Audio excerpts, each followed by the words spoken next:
नमस्कार, हरियाणा न्यूज देख रहे हैं आप। मैं हूं आपके साथ भावना त्रिपाठी। मुद्दा में आप सभी का स्वागत है। हरियाणा विधानसभा की कार्यवाही के छठे दिन सदन में जोरदार संग्राम देखने को मिला। धान घोटाला, पेंशन और वंदे मातरम पर चर्चा समेत कई मुद्दों पर हंगामा, तीखी नोकझोंक देखने को मिली। कार्यवाही के दौरान सत्ता पक्ष और विपक्ष आमने सामने नजर आए। सदन में आज क्या कुछ खास हुआ, आज इसी पर चर्चा करेंगे, लेकिन उससे पहले ये रिपोर्ट।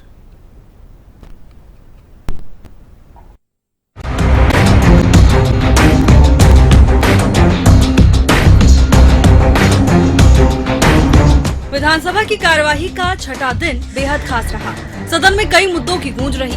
विधायकों ने सदन में अपने क्षेत्र से जुड़े मुद्दे उठाए। सीएम नायब सिंह सैनी ने राज्यपाल के अभिभाषण पर अपनी बात रखी। कहा, यह अभिभाषण विकसित हरियाणा का रोड मैप है। साथ ही सीएम ने विपक्ष पर भी जमकर निशाना साधा। कहा कि विपक्ष केवल आलोचना करने के लिए आलोचना करता है, लेकिन केवल आलोचना के लिए आलोचना करना, आलोचना के लिए भी हमने हाजिरी लगवानी है माननीय अध्यक्ष जी। इसके लिए आलोचना करने से न तो विपक्ष को कोई लाभ मिलता है और न ही इसमें कोई जनहित निहित है। कांग्रेस विधायक अशोक अरोड़ा ने धान घोटाले पर विशेष ध्यानाकर्षण प्रस्ताव रखा। इस पर चर्चा शुरू होते ही जमकर हंगामा शुरू हुआ। हरियाणा प्रदेश में धान घोटाला मेरी फसल मेरा ब्यौरा पोर्टल से शुरू होकर चावल मिल तक जाता है। राइस मिलरों, आड़तियों, परिवहन ठेकेदार और सरकारी कर्मचारियों की मिलीभगत से लगभग 5,000 करोड़ रुपए के धान घोटाले को अंजाम किया गया। मिल मालिकों ने बिचौलियों और अधिकारियों के साथ मिलकर आईपी एड्रेस व प्रॉक्सी लॉगिन का इस्तेमाल कर अनाज मंडियों के फर्जी गेट पास बनवाए। मिल मालिकों और बिचौलियों ने उत्तर प्रदेश और बिहार से सस्ता धान आयात किया और इसे स्थानीय किसानों को ध्यान दिखाने के लिए नकली गेट पास का इस्तेमाल किया। अरोड़ा जी जवाब के बीच में इस तरीके से जवाब के बीच में मुख्यमंत्री जी जवाब दे रहे हैं। नहीं जवाब तो मैं आपको बताना भी चाहता हूं।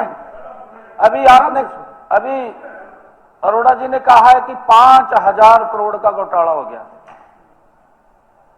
क्योंकि बड़े बड़े घोटाले कांग्रेस के समय में माननीय अध्यक्ष जी होते थे। माननीय अध्यक्ष जी 2021-22 फिर बताना मेरे को, उसके बाद बताना भी क्या हुआ क्या नहीं। देखिए, खामियां हुई होंगी, कार्रवाई हुई है। धान घोटाले के साथ साथ कई मुद्दों को लेकर सदन में वार पलटवार का दौर देखने को मिला। सीएम नायब सिंह सैनी ने सरकार की उपलब्धियां गिनाई और साथ ही कई सवालों का जवाब भी दिया। वंदे मातरम पर चर्चा के दौरान सदन में जोरदार हंगामा देखने को मिला। सीएम नायब सिंह सैनी ने कहा, राजनीति बापू की भावनाओं पर भारी पड़ गई। बुजुर्गों की पेंशन काटने के आरोप पर सीएम विपक्ष पर जमकर बरसे। विपक्ष पर निशाना साधते हुए सीएम ने दो टूक कहा कि पात्र लोगों को योजनाओं का लाभ दे रहे हैं। विपक्ष लगातार बेरोजगारी को लेकर सरकार पर हमलावर है, तो वहीं मुख्यमंत्री ने कहा कि कांग्रेस ने प्रदेश में बेरोजगारी बढ़ने का आरोप लगाया। हैरानी की बात है कि जब एचपीएससी और एचएसएससी पर चर्चा हुई तो सदन में वॉकआउट कर गए। आज बेरोजगारी का सर्वे अगर कोई संस्था करती है तो वो भारत का reserve bank handbook of statistics on Indian states स्पष्ट बताती है कि हरियाणा के ग्रामीण क्षेत्र की बेरोजगारी दर अब केवल 3.1% है। 3.1%। हरियाणा में शहरी बेरोजगारी दर केवल 4% है, केवल 4%। माननीय अध्यक्ष जी, यह भी उत्तरी भारत में राज्यों की तुलना में बहुत कम है। माननीय अध्यक्ष जी, हिमाचल में शहरी बेरोजगारी 10% है।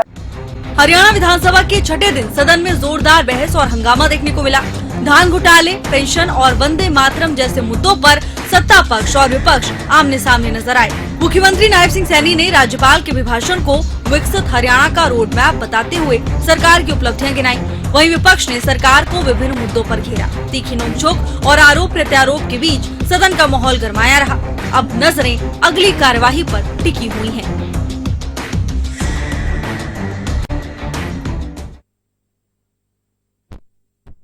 छठा दिन बेहद खास रहा। कई मुद्दों को लेकर सत्ता पक्ष और विपक्ष आमने सामने नजर आए। खास तौर पर धान घोटाला, बुढ़ापा पेंशन, बेरोजगारी और इन सभी मुद्दों को लेकर सत्ता पक्ष और विपक्ष के बीच वार पलटवार का दौर देखने को मिला। कांग्रेस विधायक अशोक अरोड़ा ने धान घोटाले को लेकर सवाल उठाए।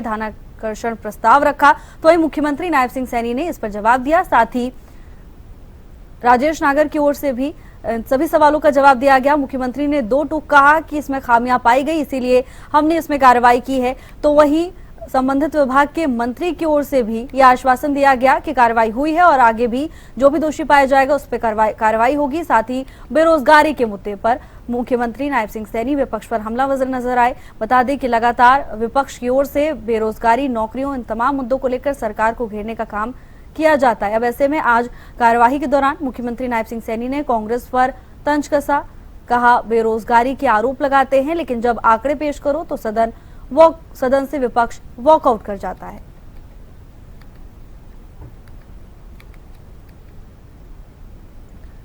मुख्यमंत्री नायब सिंह सैनी कांग्रेस पर हमलावर नजर आए। साथ ही सरकार की उपलब्धियों को गिनाते हुए मुख्यमंत्री नजर आए। सबसे पहले मुख्यमंत्री नायब सिंह सैनी ने विपक्ष पर तंज कसा, कहा विपक्ष केवल आलोचना करने के लिए आलोचना करता है। कांग्रेस विधायक अशोक अरोड़ा ने ध्यानाकर्षण प्रस्ताव रखा। धान घोटाले के मामले को लेकर वार पलटवार देखने को मिला। अशोक अरोड़ा ने कहा कि हरियाणा के किसान को लूटा गया है। कांग्रेस विधायक बीबी बत्रा ने भी धान घोटाले को लेकर सवाल उठाए। इसके साथ ही तमाम विधायकों ने अपने अपने क्षेत्रों के मुद्दे रखे। मुख्यमंत्री नायब सिंह सैनी ने विपक्ष के सवालों का जवाब दिया, कहा इसमें खामियां हुई, इसीलिए हमने तुरंत कार्रवाई की। बजट सत्र की कार्यवाही का छठा दिन बेहद महत्वपूर्ण रहा। कई मुद्दों को लेकर सत्ता पक्ष और विपक्ष सामने नजर आए। मुख्यमंत्री नायब सिंह सैनी ने राज्यपाल के अभिभाषण पर अपनी बात रखी, कहा यह अभिभाषण राज्य के विजन को दिखाता है। हम लगातार प्रदेश को आगे बढ़ाने का काम कर रहे हैं। मुख्यमंत्री ने कहा कि हमने काम किया है, बातें नहीं की। तो वहीं विपक्ष को आड़े हाथों लेते हुए सीएम ने कहा विपक्ष के लोगों ने हवाई बातें की हैं। मुख्यमंत्री नायब सिंह सैनी ने विपक्ष पर तंज कसा। बता दें कि हरियाणा विधानसभा के छठे दिन की कार्रवाई के दौरान कई मुद्दों को लेकर जोरदार हंगामा देखने को मिला।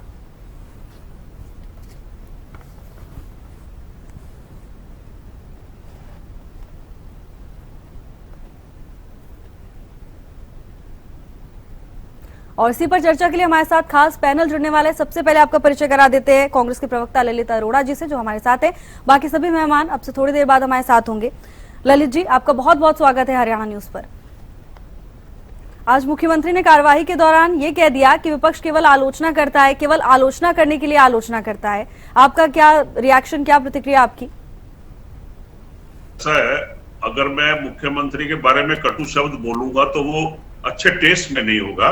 पहली बात तो आज 12 बजे कल तक के सोमवार तक के लिए स्थगित कर दी गई कार्रवाई, और जो है हरियाणा का बजट आने वाला है। लेकिन आज की कार्यवाही में उससे पहले मैं 2-3 तथ्य आपके सामने जोड़ना चाहूंगा कि हरियाणा में 25.67 लाख किसान जो है उनके ऊपर 61,000 करोड़ का तकरीबन कर्जा है। फसल खराब है, बढ़ती इनपुट लागत है, और इसके अलावा ऋण चुकाने में कठिनाई है। 1,83,000 प्रति किसान कर्जा है। मैं बहुत ज्यादा लंबा चौड़ा नहीं बोलना चाहता। मैं इस पे ये कहना चाहता हूं कि राज्य में 6 लाख एकड़ जमीन खारेपन जल भराव से प्रभावित है। सवाल पूछते तो जवाब नहीं देते। अब इसके जमीन को पानी नहीं निकासी कर सकते, आखिर कोई तो कैनाल सिस्टम, मोटर सिस्टम होगा ना पानी निकालने के लिए। और 3 फसलें खराब हो चुकी, वो किसान कहां से अपनी जिंदगी का करेंगे? एनसीआर का प्रदूषण देख लो, अरावली को देख लो। अब ये बताओ, इन्होंने कहा कि 10,000 एकड़ क्षेत्र में सैटेलाइट टाउन करखोदा में होगा। 1 एकड़ तो जमीन आपने ली नहीं है, कोई प्लानिंग आपने बताई नहीं है, कितना बजट एलोकेट किया अभी तक आपने बताया नहीं है। अब किस दिशा में जा रहे हो? बेरोजगारी, कानून व्यवस्था, फिरौती, पलायन, टोल वसूली, खेल और खिलाड़ियों का हालत खराब है, धान घोटाला हुआ, परिवार पहचान पत्र में अभी तक ही कोई सुधार नहीं ला सके आप। गरीबों के राशन कार्ड में कटौती कर दी। बीपीएल में 54 लाख परिवार थे, आज आपने कितनों कर दिया? वोट लेने वक्त तो ले लिए, तो ये बातें तो होंगी ना। बाहरियों को नौकरियां दे रहे हैं, क्या गलत कह रहे हैं? हमने कितने बार आपके कार्यक्रमों में डाटा दिया है विभिन्न पार्टियों ने कि ये कर क्या रहे हैं। देखिए, अभी आज की बात करें आप, आज की बात में मैं ये कहना चाहूंगा कि पहली बात तो कि मुझे ये समझ नहीं आता कि जवाब क्या देते हैं और पूछा क्या जाता है। प्रश्नकाल में जो है 11 बजे के करीब शुरू हुआ, उसमें जस्सी पेटवाड़ ने मुद्दा उठाया कि किसानों का रोजगार का, उन्होंने कहा कि हरियाणा में बाढ़ के दौरान किसानों की फसल खराब हो गई थी, मुआवजा नहीं मिला। अगर कोई हरियाणा किसान घाटे में जा रहा है, आप कहते हो 24 MSC देते, 24 फसलें होती नहीं है, MSP आप देते नहीं हो, 500 से 600 रुपए एकड़ कम पे दोयम दर्जे का धान आप खरीद रहे हो दूसरी स्टेट का, तो ये मुद्दे नहीं है और आप जवाब कुछ और देते हो। धान घोटाले पर ये बत्रा जी ने हमारे बोला है कि 10 साल से घोटाले हो रहे हैं। मैं डेट वाइज पूरा ब्यौरा दे सकता हूं, हमारी डिबेट इसी में बीत जाएगी। अच्छा, अब आज एक सवाल उठा कि असंध में प्राइमरी हेल्थ सेंटर के बारे में बात हुई, आपके वहां आरती राव क्या कहती है कि हमें जमीन नहीं मिली। अरे कोई सरकार इतनी भी लाचार हो सकती है कि आपको म्युनिसिपल कमेटी आपके अंडर में आपको जमीन नहीं दे रही, कोई किसान आपको जमीन नहीं दे रहा, प्राइमरी हेल्थ सेंटर के लिए पैसा नहीं है, सीधा क्यों नहीं बोलते कि आपके पास फंड ही नहीं है। आप कह रहे हैं कि सरपंचों पैसा हमने अरे सरपंच किसके अंडर में है? जमीनें चारागाहों की जमीन है, 50 तरह की जमीन वहां पड़ी होती है, SDM आपका वहां बैठा है, आप कहते हो जमीन नहीं मिली। अभी कोसलिया धानिया गांव के बारे में उन्होंने बोला वहां के विधायक ने कि वहां 39 लाख सर्किल रेट है और आपने मुआवजा 7 लाख के हिसाब दिए, तो आप किसानों के हितैषी कैसे कहलाए जा सकते हो? इसके अलावा भारत भूषण बत्रा जी ने कहा तो रणबीर गंगवा जी कहने लगे कि रेलवे क्रॉसिंग जो शायद रोहतक की बात हो रही थी कि हमने 13 करोड़ 40 लाख की राशि अप्रूव कर दी है और कलेक्टर रेट पर भूमि का होगा। यानी पिछले 8 सालों से वादे ही वादे किए जा रहे हैं। आज आप विधानसभा के पटल पे बता रहे हो कि 13 करोड़ मंजूर किया है। ऐसे योजनाएं पूरी होंगी? वहां ट्रैफिक जाम कितना होता है? और शीतला माता मंदिर के टेंडर पे हमारी गीता बुक्कल जी ने सवाल उठाया, तो उन्होंने कहा कि ये आस्था का महत्वपूर्ण केंद्र है, लाखों श्रद्धालु आते हैं और यहाँ जो है गोरालाल बिल्डर को इन्होंने कोई दिया था, अब कॉस्टिंग 60 से 100 करोड़ हो गई है। आप गेस्टेशन पीरियड इतना लंबा कर देते हो कि आपका जो है कॉस्टिंग बढ़ जाती है। अगर ये टाइम से पूरा हो जाता तो 40 करोड़ बचते थे ना, अब उसको और पैसे दिए जाएंगे। ठीक है ललित जी, आपकी बात आ गई है, बाकी मेहमान भी हमारे साथ जुड़ गए, उनसे आपका परिचय करा देते हैं। एक लाइन, आखिरी लाइन मैं ये कह रहा हूँ, पूजा चौधरी ने आज हमारी जो MLA बोला कि जिसका खेत उसका रेत, क्यों नहीं योजना लागू करते? खेत रेत मेरे खेत में है और ठेकेदारों को आप देकर अरबोपति बनाए जा रहे हो। यही आपकी पुलिस पर अटैक करते हैं, यही आपके माइनिंग माफिया है। ठीक है ललित जी। बीजेपी की तरफ से हमारे साथ रामराजी शर्मा जी हैं, इनेलो का पक्ष रखने के लिए विकास मेहता जी हमारे साथ है और वरिष्ठ पत्रकार राजेंद्र जौदान हमारे साथ जुड़ चुके हैं। आप सभी मेहमानों का चर्चा में स्वागत है। रामराजी शर्मा जी, अभी ललित जी कह रहे थे कि जवाब कुछ और देते हैं, सवाल कुछ और पूछा जाता है और ये भी पूछ रहे हैं कि आप कैसे अपने आप को किसान हितैषी कह रहे हैं। देखो, मैं आपको बताना चाहूंगा, जवाब बढ़िया दिया जाता है, जवाब सुनने वाला बौखला गया है। ये खुद तो प्रस्ताव लाते, ध्यानाकर्षण प्रस्ताव लाते सदन में, शोर मचाते हैं, भाग जाते हैं और भागम भाग इनके अंदर लगी हुई है। सच्चाई ये है, ये सदन का समय खराब करते हैं, प्रदेश की जनता इनको देख रही है। एक एक समय कीमती होता है, उसमें हमारे प्रदेश की जनता का गाड़ी कमाई उसमें लगी हुई है और जिस तरह से ये कर रहे हैं, इसी तरह लोगों ने इनको नकार दिया। ये जनता द्वारा मेरे सवालों का जवाब दीजिए। बौखलाहट में उल्टी सीधी बातें करते हैं। आज डिबेट किस विषय पे हो रही है वो करो। सदन में जवाब दिया, इनको कोई टाइम वेस्ट न करें, डिबेट के मुद्दों पे बात करें। अरे मेरे भाई, सवाल पूछने वाला भी तो होना चाहिए। आप भागम भाग क्यों लग रही है? भागते क्यों हो? सवाल पूछे नहीं है, मैं आपको भागते क्यों हो? आज 27 विधायकों ने पूछा है। और दूसरा, जो किसानों की जमीन बेच के खा गए, सस्ते भाव में जमीन हड़प ली, किसान को डरा धमका, सेक्शन 4(6) का नोटिस थमाया, सस्ते भाव में जमीन हड़प। अब ये वही बकवास शुरू हो गई जो आज का मुद्दा क्या है कि हरियाणा विधानसभा में आज क्या हुआ? इस आदमी को ना तो सभ्यता है, ना इसको बोलने का पता है, ना मुद्दों का पता है, ना मुद्दों पे बात करता है। ठीक है ललित जी, ठीक है, ओपनिंग रिमार्क्स सुनने की कोशिश कर रही हूँ, समझने की कोशिश कर रही हूँ। ठीक है ललित जी। माननीय प्रधानमंत्री जी किसानों के लिए ठीक है रामराजी शर्मा जी, ठीक है, मुख्यमंत्री क्या कर रहे हैं वो बताइए आप। ललित जी पूछ रहे हैं मुख्यमंत्री क्या कर रहे हैं। रामराजी शर्मा जी, अरे झूठ बोलता जा रहा है। ठीक है ललित जी, प्लीज। रामराजी शर्मा जी, जो सवाल पूछा गया उसका जवाब दीजिए। मुख्यमंत्री क्या कर रहे हैं, कैसे आप अपने आप को किसान हितैषी बता रहे हैं, वो ललित जी आपसे पूछ रहे हैं। उस पर आप बताइए कि आपने क्या काम किया है किसानों के लिए। मैं इनको पूछ रहा था, इनको बता रहा था, ये फिर भागम भाग लग रहे हैं और ऐसे ही ये सदन से भाग रहे थे। अरे मेरे सवाल क्या उठे पहले सुनने की हिम्मत तो ऐसे तो तुम्हारे नेता सदन में करते, तुम ठीक है, मैं बाकी मेहमानों के पास जा रही हूँ। ठीक है विकास जी, आज मुख्यमंत्री विपक्ष पर भी हमलावर नजर आए और ये भी बताया कि विपक्ष की आलोचनाओं से हम रुकने वाले नहीं हैं। आपकी क्या प्रतिक्रिया, संतुष्ट हैं आज आप कार्रवाई के दौरान जो कुछ भी जवाब सत्ता पक्ष में दिए गए? ठीक है ललित जी, मुझे बाकी मेहमानों के पास भी जाना है। ठीक है विकास जी। रामराजी शर्मा जी, आपका समय पूरा हो चुका है, बाकी मेहमानों को भी मौका दीजिए। ठीक है विकास जी। हरियाणा प्रदेश के जो इस समय हालात हैं, धान घोटाला और जो जिनका भी जिक्र इस समय विधानसभा में जो इस समय जो मामला चल रहा है, वो धान घोटाला कोई एक बार नहीं हुआ। जब से भारतीय जनता पार्टी की सरकार बनी है तब से लगातार धान घोटाला हर साल हजारों करोड़ रुपए का होता है और इंडियन नेशनल लोकदल पार्टी हमेशा ये आवाज उठाती आई है कि इसकी जांच होनी चाहिए। सिर्फ कोरोना के बाद से जो जितने भी अब तक धान के सीजन आए हैं उनमें हर बार हजारों करोड़ रुपए का धान बिहार और उत्तर प्रदेश से लाकर यहाँ पर फिट किया गया शैलर्स के अंदर। उसमें भारतीय जनता पार्टी के बड़े बड़े नेता और कई अफसर शामिल हैं। इस मामले की जांच होनी चाहिए।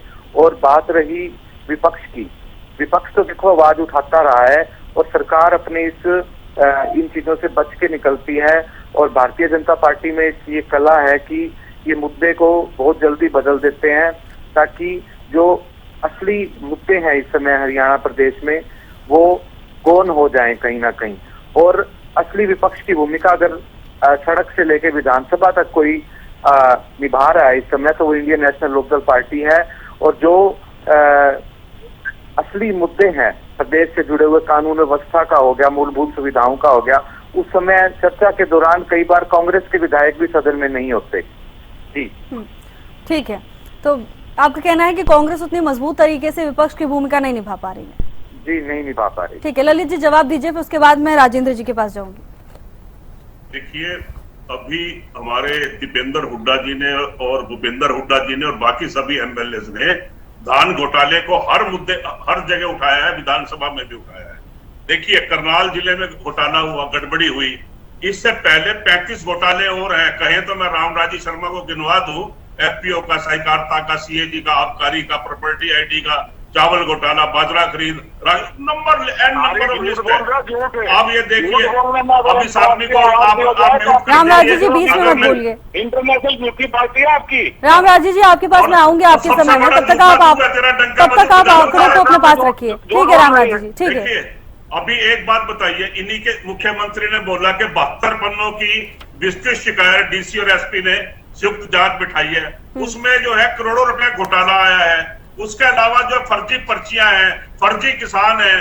अगर मेरा फसल मेरा पोर्टल पे कोई चेकिंग नहीं होनी है, मान लो मैं 5 एकड़ का हलवाई हूं और मेरे 25 एकड़ जमीन डाल दी और मेरे को आपने जो है 5 करोड़ रुपए का रिम्बर्समेंट कर दिया और कहीं धान खरीद हुई नहीं, 2 नंबर का मामला चल रहा है, ये आदमी बोल रहा है घोटाला नहीं हुआ। इसको उठाया किसने है?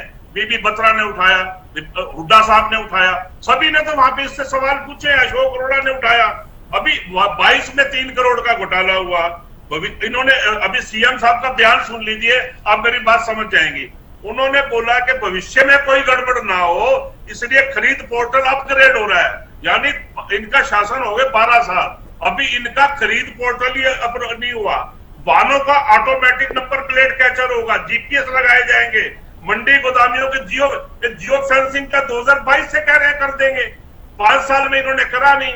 ये लूट के खा गया हरियाणा को।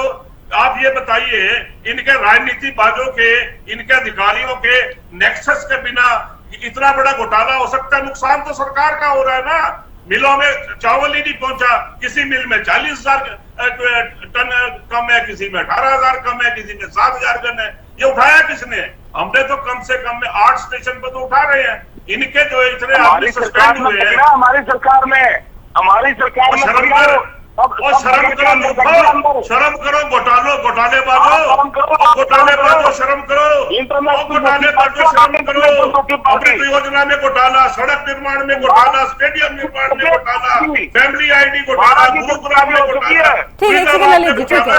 रामराजी जी, मुझे लगता है कि आप बोल रहे हैं क्योंकि आप मुझे दिखाई नहीं दे रहे हैं, तो मैं अपने अंदाजे से समझ पा रही हूँ कि आप बोल रहे हैं, लेकिन आप दूसरों के समय में मत बोलिए। मैं आपके पास आऊंगी, तब तक आप अपने पॉइंट्स नोट कीजिए, टू द पॉइंट आप बात कीजिएगा अपने समय में, जब आपका समय होगा मैं आपके पास आऊंगी। ठीक है, ठीक है। राजेंद्र जी, आज सदन की कार्यवाही का छठा दिन रहा, कई मुद्दों को लेकर हमने देखा गूंज रही, कई मुद्दों पर आरोप पलटवार का दौर काफी तेज रहा, लेकिन पत्रकार के नजरिए से नहीं, एक आम नागरिक के नजरिए से, जैसा कि कई बार आरोप लग रहे हैं कि कुछ फ्रूटफुल नहीं रहा।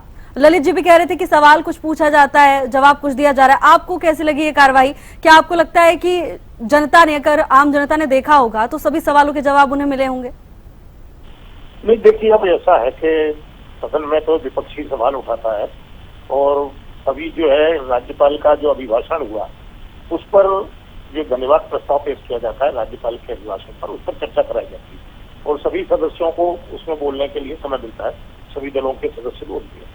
तो उसमें जो उस प्रस्ताव पर चर्चा के दौरान जो कांग्रेस या एनएलओ की तरफ से जो भी सवाल उठाए गए, जो भी क्वेश्चन मार्क जो मुद्दे उठाए गए जनता के, वो जनता के जुड़े हुए मुद्दे थे। तो वहां तो जनता तो होगी नहीं, जनप्रतिनिधि होंगे। उन्होंने जनता से जुड़े हुए जो मुद्दे उठाए उन पर काफी चर्चा हुई, फिर मुख्यमंत्री ने विस्तार से उनका जवाब दिया, जैसे बेरोजगारी पर दिया, नशे की समस्या पर दिया, धान घोटाले पर जो है ध्यानाकर्षण प्रस्ताव के जरिए चर्चा हुई, तो उसका भी उन्होंने जवाब दिया कि हमने 12 FIR दर्ज करवाई है और 75 अधिकारियों के खिलाफ जो है कार्रवाई हुई है, चार्जशीट किया गया है अधिकारी कर्मचारी, और उसमें 22 को सस्पेंड कर दिया गया। और विस्तार से जवाब दिया। अगर कहीं कोई कमी दिखाई बेरोजगारी पे दिया कि बेरोजगारी दर देश में सबसे कम है हरियाणा में, वो RBI के आंकड़े दिए उन्होंने कि 3.1 कुछ के आसपास जो है बेरोजगारी दर है, और अन्य देशों के अन्य राज्यों के आंकड़े भी बताए उन्होंने कि उस हिसाब से तुलनात्मक रूप से हरियाणा में बेरोजगारी कम है। उन्होंने बेरोजगारी का भी दिया। नशे की समस्या पर भी उन्होंने कहा कि सजा की दर जो है 54% हो गई है, और बड़ी जो है कॉमर्शियल क्वांटिटी में वो ड्रग्स बरामद किए गए हैं, और वह तस्करों की जो खिलाफ कार्रवाई की गई है। कोई 25-26 हजार तस्कर जेल में डाले गए हैं, और उनकी संपत्तियां अभी जब्त की गई हैं, कोई ढाई भी गई है, गिराई भी गई है। तो इस तरह से बहुत विस्तार से जो है प्रदेश की जो भी मुद्दे हैं, जो समस्या है, उन पर चर्चा हुई है और उन्होंने जवाब भी दिया है। तो अब यह है कि अगर उनको लगता है कि जवाब सही नहीं आ रहे हैं तो विपक्ष उनको उस पर ऑब्जेक्शन भी कर सकता है, उसी दौरान भी ऑब्जेक्शन हो सकता है और बाद में भी हो सकता है। और अभी तो और भी है, बजट पेश होगा, बजट पर भी चर्चा होगी और प्रश्नकाल भी होता है और शून्यकाल में भी चर्चा होती है। तो तब भी अगर कहीं कोई जवाब गलत आया है तो उस पर आपत्ति की जा सकती है। तो सब विपक्ष को जवाब देने के लिए और अपनी जो है कम्प्लीमेंट्री क्वेश्चन रखने के लिए भी बहुत सारे चांसेज होते हैं। तो वो तो जो है उसमें चर्चा हो जाएगी। बाकी मुख्यमंत्री ने बहुत विस्तार से दिया, बहुत लंबा हो गया था जवाब, उसमें हर मुद्दे को छुआ गया है। और आगे भी अब बजट पेश होगा, अब तो अवकाश है 2 दिन का, इसके बाद बजट पेश होगा।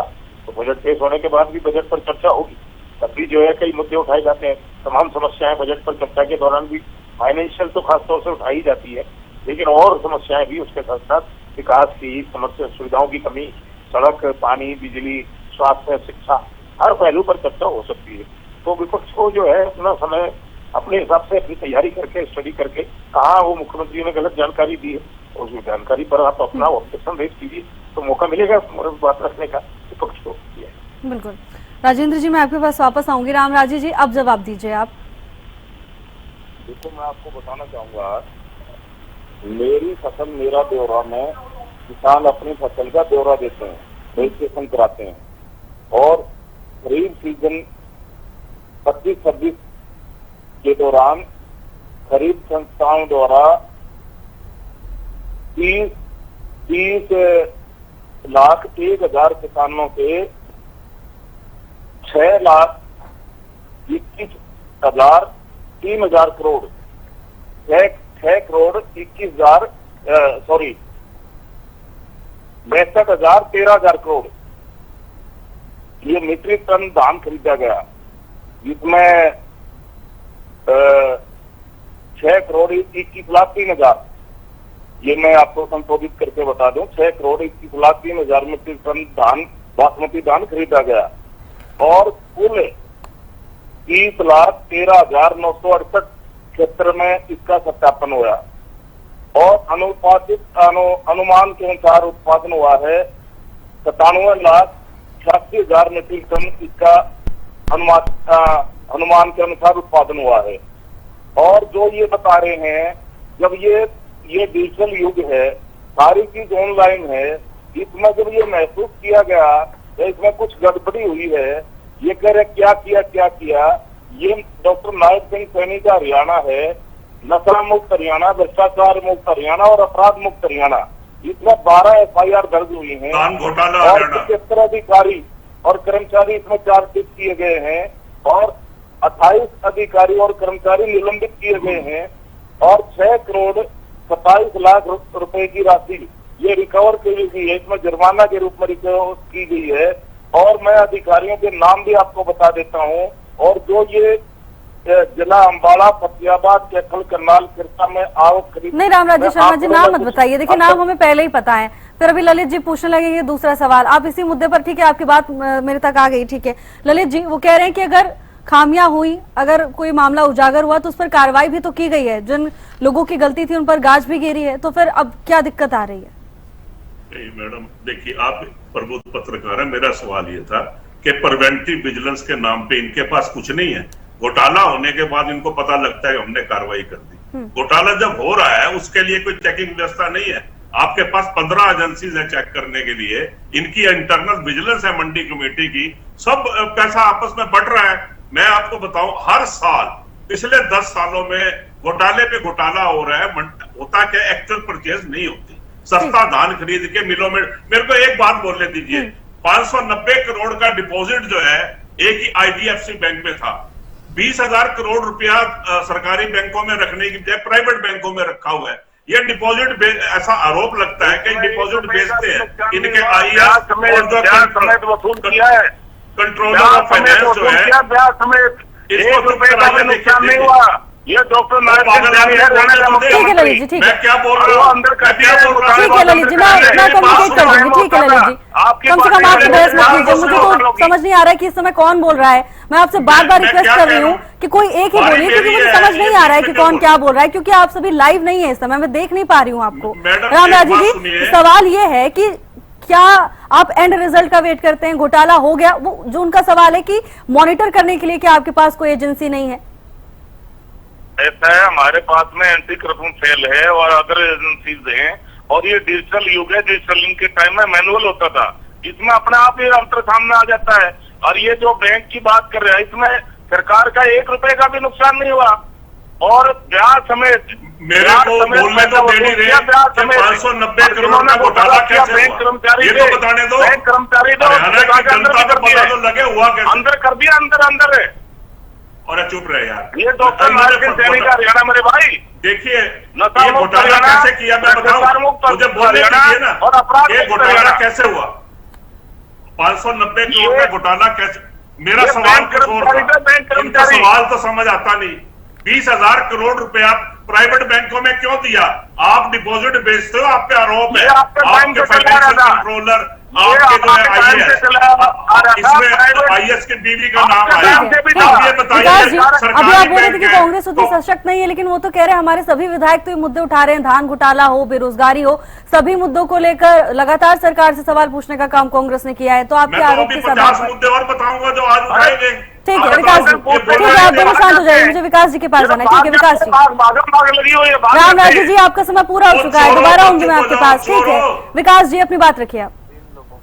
कांग्रेस पार्टी ने कांग्रेस विधायक दल का मुखिया बना रखा है, उन लोगों के पर काट रखे हैं भारतीय जनता पार्टी ने, ठीक है। इनकी एक सेटिंग है अंदर की अंदर, और विपक्ष जो है कांग्रेस भाजपा के वोट लेके सरकार 2 MLA आपने जिताए और सेटिंग हमारी है। इस तरीके से मैं जब आप लोग बोल रहे थे तो मैं नहीं बोला, इससे पता लगता है कि आप आरोप लगा रहे हो। ठीक है ललित जी, जब आपका समय आएगा तब आप अपनी बात अपने समय में रखिएगा, ठीक है? आप लगा लेना। ठीक है विकास जी, क्या ठीक है ललित जी, मैं समझ गई आपकी बात। अब जब बात पूरी होगी तो आप अपनी जो भी स्पष्टीकरण है, पर्दाफाश करना है, सच बोलना है, झूठ बोलना, आप तब करिएगा। ललित जी आपने देखा कि अभी तक विकास जी को उतना समय नहीं मिला है, उनको अपनी बात रखने दीजिए। विकास जी ठीक है, मैं यही कहना चाहता हूँ कि कांग्रेस पार्टी के जो मुखिया हैं हरियाणा विधानसभा के अंदर, जिनको भी नेता बना रखा है, उनके पर काट रखे हैं भारतीय जनता पार्टी ने। उस मजबूती के साथ जो आज हरियाणा के हालात हैं, उन हालातों को नहीं उठाया जा रहा, जिस वजह से भारतीय जनता पार्टी की सरकार ढीले जो लगाम है वो अधिकारियों पर और हर जगह दिख रही है। सिर्फ और सिर्फ अगर हरियाणा प्रदेश में, अब पीछे देखिए आप, पेंशन का जो मामला था, पेंशन के मामले में इंडियन नेशनल लोकदल पार्टी ने जब ये कहा कि हम इस मुद्दे पर 20 फरवरी को प्रदर्शन करेंगे, तो उसी समय सरकार ने दूसरे या तीसरे दिन ही पेंशन जारी की और जिन लोगों की पेंशन नहीं आ रही थी उनके खाते में पेंशन आई और बल्कि बढ़ के पेंशन आई। उसके बाद 200 रुपए उनके खातों में डाले गए। उसी तरीके से अब हम अगली जो आज हमारी राष्ट्रीय और प्रदेश कार्यकारिणी की बैठक थी चंडीगढ़ के अंदर, उसमें ऐलान हुआ है कि अब हम जो भारतीय जनता पार्टी की सरकार ने जो अभी चुनाव से पहले गरीबों के राशन कार्ड बनाए थे पीले और गुलाबी, और चुनाव के तुरंत बाद काट दिए, हम उस मुद्दे को भी बहुत जोर शोर से सड़क से लेकर विधानसभा तक उठाने जा रहे हैं। और विधानसभा, अगर विधानसभा में उनकी संख्या ज्यादा है कांग्रेस पार्टी के विधायकों की, तो इस तरीके से नहीं कि जब कोई जरूरी मामले और कोई जरूरी चर्चा जब चल रही हो तो कांग्रेस के विधायक विधानसभा में ही नहीं होते, और 0 आवर में जो समय मिलता है उसमें भी कांग्रेस पार्टी के विधायक उस सिर्फ शेरो शायरी और एक दूसरे पर तंज कसने पे ही रह जाते हैं, जबकि मुद्दों को नहीं उठाया जाता। ठीक है, ठीक है। ललित जी जवाब दीजिए, फिर मुझे राजेंद्र जी के पास जाना होगा। आप अपनी बात पूरी। हाँ, मुझे सिर्फ एक मिनट दीजिएगा, बीच में टोकना नहीं कोई भी। आप ये बताइए 2024 के लोकसभा चुनाव में इनको 2,40,000 वोट मिले कुल, इस पार्टी को 1.84, हमें मिले 56,49,000, यानी टोटल 47.61 विद आप। फिर इसके बाद विधानसभा में इनको कुल वोट मिले 575, 2 एमएलए बने। उसमें भी गोपाल कांडा ने बोला कि मुझे मनोहर लाल खट्टर ने बोला था इनके 2 एमएलए जिता दो। इन्होंने वोट किए ट्रांसफर लोकदल ने भाजपा को, सरकार नहीं बनने दी। अब आ जाइए सवालों पे। मैं आपको बताना चाहता हूं, अभी बाकी सवाल जो मैंने आपके सामने 13 अभी पहले बताए थे ओपनिंग रिमार्क्स में, आज पूजा चौधरी हमारी जो मुलाना से विधायक है, उन्होंने बोला कि नदी की जो खुदाई है वो सिर्फ पंचायती जमीन पे हो रही है, और जबकि नदी प्राइवेट जमीन पे बह रही है। ठीक है, किसानों और सरकार को अरबों रुपए का नुकसान हो रहा है। ये सवाल किसने उठाया है? उन्होंने कहा जिसका खेत उसका रेत योजना लागू करो ताकि नुकसान रोका जा सके। आज हमारी आदरणीय बहन श्रुति चौधरी कहती है कि टांगरी और मारकंडा नदियों से मिट्टी निकालने का काम बाढ़ के खतरे को कम करने के लिए किया जा रहा है। वो कह रहा है कि ठेकेदार मिट्टी नहीं रेत निकाल के ले जा रहे हैं, इनके चहेते ठेकेदार। ये सवाल किसने उठाया? एक्सचेकर को लॉस हो रहा है, ये बात करते हम सवाल नहीं उठाते। आदमपुर के विधायक चंद्र प्रकाश ने पूछा कि क्रीमी लेयर की सीमा बढ़ा दो, ठीक है, उन्होंने मुख्यमंत्री ने जवाब दिया कि नहीं बढ़ेगी, केंद्र के हिसाब से चलेगी। जब आप बीपीएल की सीमा बढ़ा सकते हो, जब वोट चाहिए थे खुद घटा सकते हो, तो क्रीमी लेयर पे क्या हो गया? चचरौली की सड़कों की बात नहीं करी आज, अधिकारी चर्चा नहीं करने को तैयार है। अकरम खान ने बोला नहीं कि सड़कें खराब है। रणवीर गब्बर ने बताया कि 4.5 किलोमीटर लंबी सड़क बनाई गई है और 2029 तक मेंटेनेंस की अवधि है, यानी सड़क आज टूटी हुई है, मेंटेनेंस 2029 तक हम कर सकेंगे। डबवाली में गुरु गोविंद सिंह स्टेडियम पर जांच नहीं करोगे? खेल मैदान के लिए जल्द कार्रवाई। अरे भाई एक बात बताइए, मैं कहता हूं कि देसी कपास के ऊपर बोनस देने से बच रही है। गोकुल सेठिया ने सवाल उठाया, ठीक है ललित जी, मैं समझ गई आपकी बात। ठीक है, मुझे बाकी मेहमानों के पास भी जाना है। ठीक है राजेंद्र जी, देखिए धान घोटाले का मामला प्रदेश में पुरजोर तरीके। ललित जी मैं आपके पास वापस आऊंगी। ठीक है, अब देखिए आपने 1 मिनट बोला था, 1 मिनट से काफी ज्यादा समय हो चुका है। ठीक है राजेंद्र जी, धान घोटाले मामले को लेकर भी देखिए सदन से पहले भी गहमा गहमी देखने को मिल रही थी और सदन में भी गहमा गहमी देखने को मिली। मुख्यमंत्री का तो ये कहना है कि मामला उजागर हुआ तो कार्रवाई की, इसीलिए ये सबके सामने आया, इसीलिए विपक्ष सवाल उठा पा रहा है। देखिए ऐसा है कि धान घोटाला तो एक तरह से हरियाणा की परंपरा, क्योंकि यहाँ जो है धान होती है, धान के पास सेलिंग के लिए जाती है, जो सेलर हैं, तो जो चावल मिल वाले हैं, वो फिर उसमें करते हैं, वो बिहार और यूपी का कोई धान आ जाता है, उससे वो उसको रिप्लेस बदल लेते, वो जो है उसको तो किसी तरह से अपने फायदे के लिए बेचते हैं और ये सरकार को दे देते हैं, जो बिहार और वहां से आता है यूपी में। अब उसमें यह है कि मंडी में जो गेट पास बनता है उसमें फर्जीवाड़ा हो जाता है, वो हरियाणा के किसान के नाम पर ही बना दिया जाता है। उसमें जो गड़बड़ी है, आज भी जो चर्चा हुई ध्यानाकर्षण प्रस्ताव के जरिए जो कई सदस्यों का था, कांग्रेस के भी कई सदस्य और इनेलो के सदस्य भी उसमें शामिल थे, और उस पर एक ज्वाइंट चर्चा हुई। उसमें ये था कि गेट पास फर्जी बनाए जा रहे हैं, तो उसमें ये दिखा दिया जाता है कि हरियाणा के किसान का ही धान है, फिर वो उससे बदल लेते हैं वो कि हरियाणा के धान से वहां के धान को, और सरकार को जो है जो बदले में दिया जाता है वो यूपी और बिहार का धान दे दिया जाता है, अच्छी धान के बदले में वो चला जाता है। तो एक तरह का ये घोटाला चलता रहा है। अब मुख्यमंत्री का तो ये कहना था, मुख्यमंत्री जी का, कि ये जो सिस्टम हमने बनाया है, एक तो वो मेरी फसल मेरा ब्यौरा, और फिर उसके जरिए जो भी खरीद है उसको, वो सिस्टम हमने जो बनाया उस सिस्टम की वजह से ही ये धान घोटाला पकड़ में आया है। और जो पकड़ में आया है तो हमने कार्रवाई की है। कभी 75 जो है अधिकारी और कर्मचारी चार्जशीट किए गए, और उनको उनमें से कोई 22-25 जो सस्पेंड किए गए, और रिकवरी भी हुई है 6-7 करोड़ की, और FIR भी दर्ज हुई है उसमें 12, ये भी कहा उन्होंने। तो हमने व्यापक रूप से कार्रवाई की है। दूसरे उन्होंने कहा टेक्निकली और भी निगरानी इसकी बढ़ाई जाएगी, गेट पास की निगरानी बढ़ाई जाएगी, और दूसरे जहां से माल सेलर को जो धान दिया जाता है उसका भौतिक सत्यापन करवाया जाएगा, उसकी भी निगरानी की जाएगी, जहां से धान जाएगी वहां से निगरानी की जाएगी। तो उन्होंने तमाम तरह से व्यापक रूप से उसका जवाब दिया है। लेकिन धान घोटाला जो है कांग्रेस के शासन में भी ये चर्चा चलती थी, तब भी जो है जो विपक्ष में थे वो मुद्दा उठाते रहते थे कि ये धान घोटाला हो गया है, और हमेशा ये होता रहता है कि MSP पूरा मिलता नहीं है, उसमें जो है क्वालिटी वाइज कटौतियां कर दी जाती हैं, या समय पर खरीद शुरू नहीं होती, या बाद में जल्दी वाइंड अप कर दी जाती खरीद, ये भी मुद्दा चलता रहा। तो अब ये तो लड़ाई का है कि विपक्ष को अपना लड़ना है, जमीन की और किसान की लड़ाई लड़ते रहना है, और तभी सरकार कंट्रोल करती है। तो अभी जो है उन्होंने बताया कि किस तरह से हमने कंट्रोल किया है, ये सिलसिला जारी रहेगा। और विपक्ष को अगर इसमें लगता है कि कभी कार्यवाही जितनी होनी चाहिए, जिस स्तर पर पहुंचनी चाहिए उतनी नहीं हुई, या घोटाला रोकने के लिए जो बंदोबस्त सरकार जो आश्वासन दे रही है और उन आश्वासनों को ठीक से लागू नहीं किया जा रहा, तो विपक्ष के पास पूरा रास्ता है। एक सत्र आएगा, अभी सत्र चल रहा है, फिर मुद्दा उठाया जाए, तो उसमें क्या है, उसमें तो लोगों की ओपिनियन ली जाए, किसानों से बातचीत की जाए कि किस तरह से हो रहा है। तो ये सारा है। बिल्कुल राजेंद्र जी, ठीक है। समय मेरे पास कम है, इसलिए अब हम एंडिंग कमेंट्स की तरफ बढ़ेंगे। विकास जी, आपका लास्ट रिएक्शन। मेरी तरफ से तो यही रिएक्शन है। हेलो जी जी विकास जी, आपकी आवाज आ रही है। जो इस समय हरियाणा प्रदेश के हालात हैं, लॉ एंड ऑर्डर की ये स्थिति है कि आज भी हांसी में एक मिष्ठान भंडार से, एक मिठाई वाले से फिरौती मांगी गई है 2 करोड़ रुपए की। हम हरियाणा हर समय, हर जो भी चैनल होगा, चाहे विधानसभा होगी, चाहे सड़क होगी, इंडियन नेशनल लोकदल पार्टी एक ही मांग करती है कि हरियाणा प्रदेश के जो लोग हैं उनको सशक्त सरकार मिलनी चाहिए। कानून व्यवस्था, बिजली, पानी, मूलभूत सुविधाएं, और इन पूरे का पूरा इसमें जनता का हर हित को ध्यान में रखते हुए नई जो है योजनाएं बनानी चाहिए सरकार को।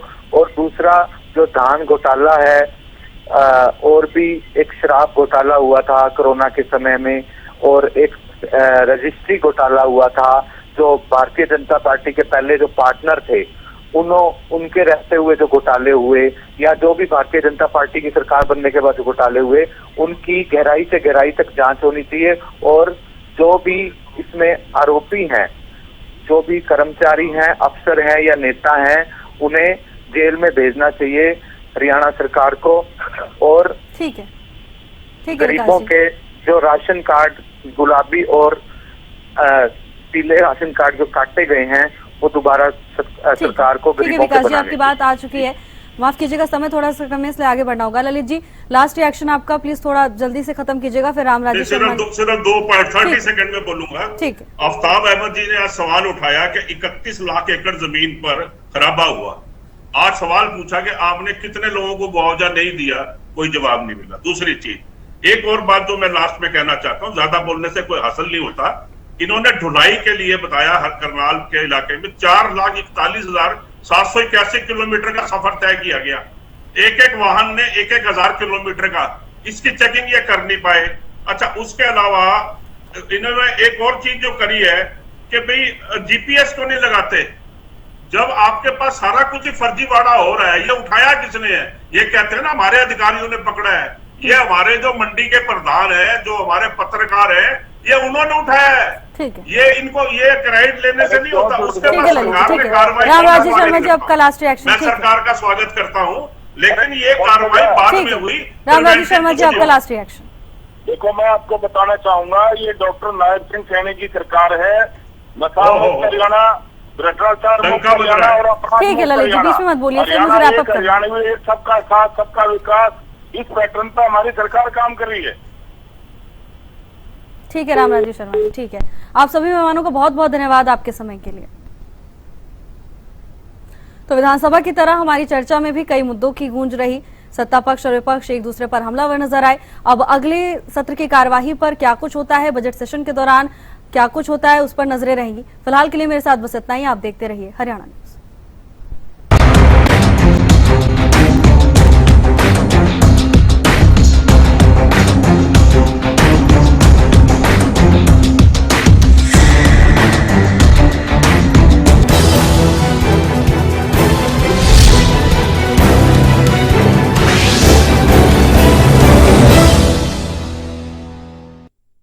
देश में